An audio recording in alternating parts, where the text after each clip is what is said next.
Hi friend, good morning, Radhe Radhe. আজকে দেখো শুভ জন্মাষ্টমী, কত বড় তাল নিয়ে এসছে। আর এই যে দোলনাটা দেখছো, এইটা আমাকে একজন গিফট করেছে ছোটো বাবুকে।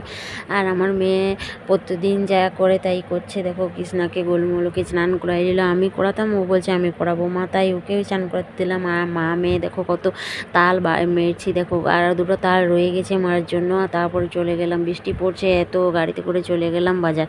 আমি, আমার মেয়ে আর ওর বাপি, আমরা তিনজন মিলে গেলাম বাজার। বাজারে এত ভিড়, দেখো দোকানটা এত ভিড় যে কি বলবো। আমাদের কেনাকাটা হয়ে গেছে, আমরা দাঁড়িয়ে আছি। এই যে মোরপানোগুলো কি সুন্দর, মিষ্টি নিলাম, মিষ্টির দোকানেও অনেক ভিড়, আর প্রচুর জলও পড়ছে আর ভিড়ও রয়েছে দোকানগুলো দেখো। তারপরে চলে এলাম, কেক নিয়ে নিলাম, এই যে কেকটা নিয়েছি। তারপরে চলে এলাম জুয়েলারি দোকানে, জুয়েলারি দেখো এই কানের নিয়েছি, তারপরে এই যে ইয়েগুলো নিয়েছি, এগুলো অনেক কিছুই দরকার ছিল, টুকটাক জিনিসগুলো নিলাম।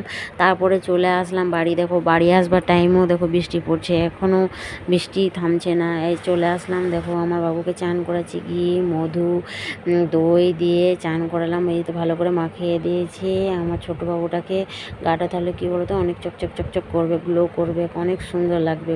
এই যে একটু গঙ্গা জল দিয়ে দিলাম, তারপরে দুব্বো ঘাস টাস ফুল দিয়ে দিলাম, তারপরে ভালো জল দিয়ে স্নান করিয়ে নিলাম। দেখো আমার মেয়ে আর আমরা মিলে দুজন মিলে স্নান করাচ্ছি, কি সুন্দর স্নান করছে। এই ছোটোটাও স্নান করছে দেখো।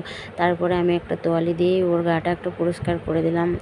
দেখো কত সুন্দর লাগছে বলো তো। তারপরে একটা গেঞ্জিও পরিয়ে দিলাম, এই গেঞ্জিটা না ওর গায়ে খুব সুন্দর লাগে, আমার তো অনেকই ভালো লাগে এই গেঞ্জিটাতে ওকে দেখতে। দেখো কত সুন্দর লাগছে দেখো। আর তারপরে রাতের বেলায় আমার মেয়ে তো ঘুমিয়ে গেছিলো, ও তো কেক কাটলো না। দেখো আমি কেকটা আমাকেই কাটতে হলো, দেখো আমি কাটছি একাই।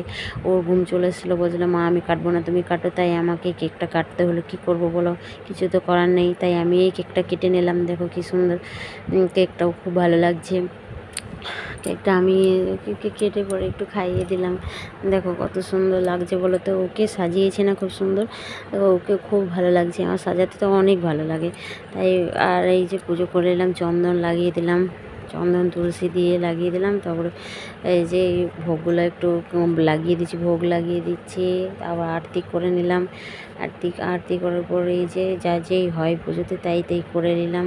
দেখো কি সুন্দর, ছোট্ট বাবুকে তালের বড়া খাওয়ালাম, তারপরে পায়েস খাওয়ালাম, তাল ফুলুরি খাওয়ালাম, সব একটু একটু না খাওয়ালে আমার ভালো লাগে না। এটা দেখছো সবথেকে বড় সন্দেশ। আর দেখো ভোগগুলো কী করেছে, দেখো কেক, মিষ্টি, তাল লুচি, সুজি, সেমাই, বোঁদে, খুচরো চকলেট, নকুলদানা, বড় চকলেট, কেক, মালপোয়া, দুধের পায়েস, তাল বড়া, ভাজা পায়েস, দুধের পিঠে, তারপরে এই যে কী বলে ঠান্ডাগুলো।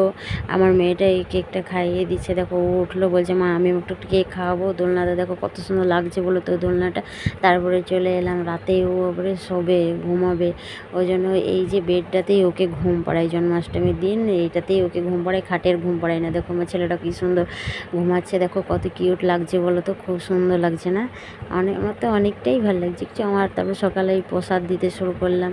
দেখো সকালে সবাই আসছে, এই প্রসাদ দিচ্ছি, প্রসাদ নিয়ে যাচ্ছে, সবাই প্রসাদ নিয়ে চলে গেলো। আর এই দিদিগুলো এসেছিলো, মনাদি আর ওর ফ্রেন্ডগুলো সবাই এসেছিলো, তাই ওরা আর আমার মেয়ে একসাথে ওরা খেতে বসেছে। আরও বাচ্চাগুলো দেখো খেতে বসেছে, দেখো সবাই খাচ্ছে, তাকাচ্ছে, ভয় করছে।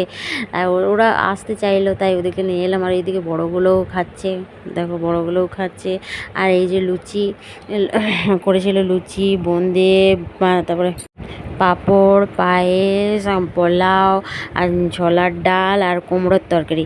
আর দেখো এই যে সব প্রায় শেষের মুখেই হয়ে আছে, বুঝলে, সব শেষ হয়ে গেছে। আর এখানেই আমার ব্লগটা শেষ করলাম, টাটা বাই।